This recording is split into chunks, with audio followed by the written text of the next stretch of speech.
Hey, what's up, guys? Rampedi here. The show after the Nedbank Cup semis. Orlando Pirates Sekuna United, congratulations. Kaizer Chiefs, le flopile. Let's go. That's how it goes? They keep asking about the best when they know it's me. Okay. Asking about the rest when they know it's me. Straight in, I guess. You know it's me. Orlando Pirates are in the final of the Nedbank Cup. That would make it their second final of the season. Of course, they won the MTN 8. They went on to win it as well. Played against Kaizer Chiefs over the weekend. And I gotta tell you, I really loved that performance. I really did. I love the honesty of it. You know, the honesty in the sense that they started really quickly. They got their goal. And then they didn't want to play. They just sat back. They were like, nah, we're going to consolidate our lead.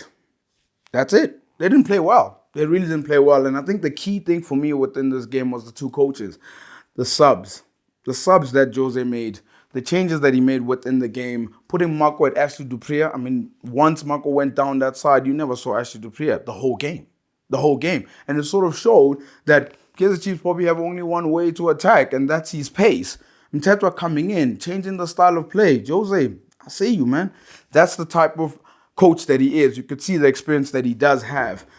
If he goes on to win the Nedbank Cup, you know, his season would be the MTN 8, Nedbank Cup in the bag, and potentially going to finish second. I think, personally, they're going to finish second. But if that comes together, ladies and gentlemen, if that that would be an unbelievable season. You know, in his first season already, that's the situation. And I have to tell you, you watch the game over the weekend and just seeing your rivals playing the way that they're playing, being able to fight, being able to suffer through games, it's hard to admit when they're cooking. It's really hard to admit when they're cooking, when they've got something planned together. You can just see that if they have faith in Jose Rivero, they're going to compete. I think the gap will close between them and Mamelodi Sundowns because he's been able to show that tactically he's so aware. But I got two questions for you.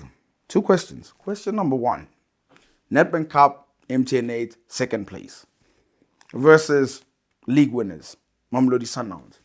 Who wins coach of the season? Sundowns are far ahead. They're almost 20 points clear. But this man's also got 2 trophies as well. And obviously, Sundowns are competing for that CAF Champions League. That's question number one. Tell me what you think. Number two, who's had a better season? Who's had a better season between the two clubs, between the two coaches as well? I won't lie. Winning the league, CAF Champions League, if Sundowns are able to get that trophy, CAF Champions League, I think there's no debate about it. But if they only have the league only, I mean, you know, 2 trophies, 1, you get my point, but they got 19 points clear. So let me know what you guys think. Let's have that debate in the comments. Kaizer Chiefs, another season, no trophy. That takes the drought to 8 years. This club is close to reaching a decade. A decade, guys, without winning anything. You know, I got to tell you, I'm pissed at Chiefs, man. I'm angry. You know, one of the things I'm really angry at is the fact that ever since I started covering football, ever since you guys started seeing me on the timeline on Twitter, I've not been able to celebrate a single cup. You guys did that to me. You did that to me. Don't know why. I caught up with the founder of Amakosi for Live TV, Altimish Khan. Asked him, it's another season, no trophy. What do you think is the problem? Hey there, Shakes. Thank you so much for having me on the show. I really appreciate it. My thoughts on Kaizer Chiefs so far this season, and why we are in a position where we haven't won silverware in 8 years. It's quite frustrating as a fan. I really think a lot of it has to do with management, upper management, and not so much who we recruit as manager and our style of play. If you look at every manager, they've been 1 or 2, really good coaches that we've had.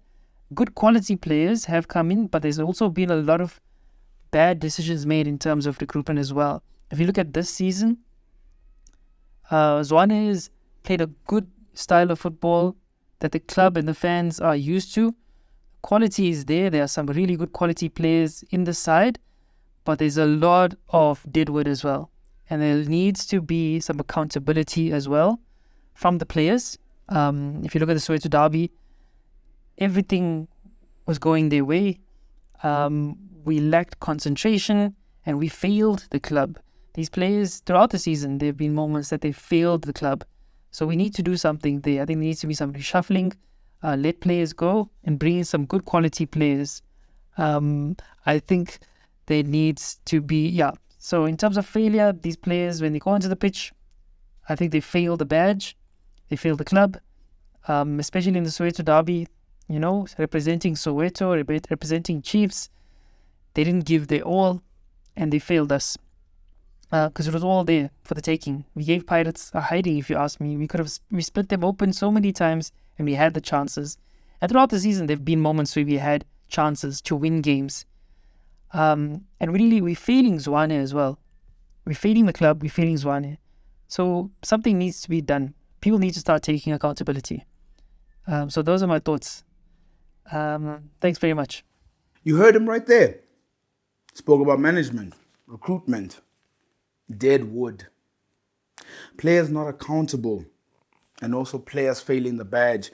I agree with those points. I really do. And what I'm going to say is a couple of words that sort of summarizes the whole club at this current moment. Culture, standards, responsibility, mentality, ruthlessness. They have left the club. Those elements have left the club. Put Zwane aside. I don't want to even talk to him. I really do not want to talk to him. I want to talk to the management. I want to talk to the family that's holding this club, the family business, right? This is the family business. I'm talking to them. And I'm not going to talk about Mutaung Senior, not you, sir. What? The club that you've given to South Africa, the trophies that you guys won. My father is an Orlando Pirates supporter, but I chose to support the club you built off those principles. I'm going underneath you, the people that are underneath you, because I think you've just served the club really well. This club, I used to be proud of it. I really did. I used to be proud of it, the way that it was brought up, but just the way that it's changed, the current leadership. All I see in interviews, all I see in what they do on the pitch as well, I just see a lot of marketing. I see a lot of talk. They talk about wanting to end the drought, having to play a particular way. And every time I look at them, every time I listen to them, whether if it's TV, whether if it's radio, whether if it's social media, I don't see it in their eyes. I don't see it in their eyes. I don't see a club that is desperate to end the trophy drought. If I'm being honest, I don't see that. I personally do not. The pitch is where it matters. And that's what Orlando Pirates, for example, are doing. They're building something. You don't see much of them talking to media. But for some reason, I've heard a lot. Even from the technical director, Kaizer Chiefs, I've heard a lot. He's spoken a lot. But for some reason on the pitch, that's where the team is failing. Even the players themselves. What are you guys smiling about? What are you guys smiling about? There's nothing to smile about. It's another season, and I just don't think they grabbed the opportunity. I looked at Amazulu with MTN8. I looked at this one. There was a period within the game, Kaizer Chiefs had their foot on Orlando Pirates, but they didn't take it. They didn't take it. They didn't look like a club that was desperate. The fans want to. I just don't think the club is desperate to try and end this trophy drought. If those elements that I brought up, culture, standards, responsibility, ruthlessness, don't come back to this club, this drought will definitely reach 10 years. The CAF participants took on each other this past weekend in the league. Sundowns beating Maroon Magallants, getting the 3 points. I think it was a routine win as well. They looked in control. Throughout the whole game, they looked in control. A milestone was passed, though. Ronwen Williams. He passed Monique Josephs in terms of most clean sheets in a season. Look at those numbers. 26 league games, 18 clean sheets, and only 10 goals conceded. I mean, that's mad, guys. That's absolutely mad. That means this man's only conceded in 8 games throughout the whole season. Onyango didn't do it. Kune didn't do it.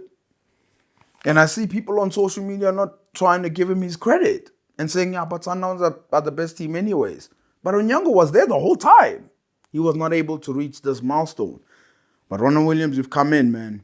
And because of that, I apologize, man. I really do. And you know what? I'll do one better.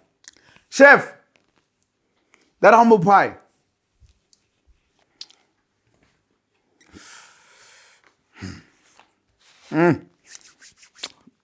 Yep, that's me. That is what I'm doing. I'm going to have it. I'm going to have it. And anytime a player proves me wrong, I'll always do this. I'll always do this because I had doubts about him moving to Mamelodi Sundowns. I didn't want him to move to Mamelodi Sundowns. I didn't. Did not. But he's gone there and absolutely put me in my place. While I enjoy this, guys, let me know in the comments, where does Ronwen Williams rank of all time? Because for me, I think he's top 5. But you let me know. I gotta eat. It's time for our weekly bet of the week. The purpose of this segment is to show you my bet slip in hopes that it helps yours light and green. The more accurate, the more cash you get. Let's get into it. In this week's segment for Bet of the Week, I'm going to be calling a friend, Betway squad captain and award-winning anchor Thomas Mlambo. What bets should I place? Hey Shakes, let's play the field. Let me tell you what's going on in terms of what I'm thinking with the Champions League. So, Tuesday night, it's Madrid-Man City. I'm going with Man City. Yeah, I'm wearing the Madrid shirt, but I'm going with Man City. 2.23, they pay. It's double your money if they win. And then even further, I think there are going to be a lot of goals in that game. So I'm going with over 3.5, which gives you 2.65 on your money. So that's a good one. Haaland to score doesn't pay all that much, but keep it in mind, as an anytime scorer. The other game is the match on Wednesday, and that's the derby in Milan. It's called the Derby della Modernina. And in that one, I'm seeing Milan beat Inter. And there it pays 3, right? 3. That's triple your money. So I'm going with that. And then it doesn't end there. The reason is mainly because Inter concede a lot of goals, man. And also, Milan have Rafael Leao. So as an anytime scorer, he's a good bet. Those are my picks. City to win, Milan to win. I'm playing the field, Shakes. I'm playing the field. It's been great being with you. Manchester City win and over 3.5. And AC Milan to beat Inter Milan. I've locked in my bet slip, and the highest I can win is 5,800 Rand. If you want to win with me, click on the link below. Good luck.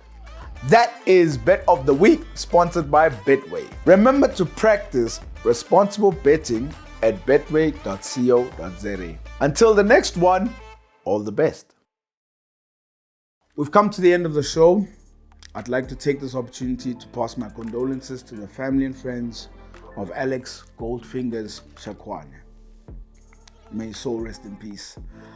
And for you that's watching, don't forget to like and subscribe and hit the notification bell so you're notified for future episodes.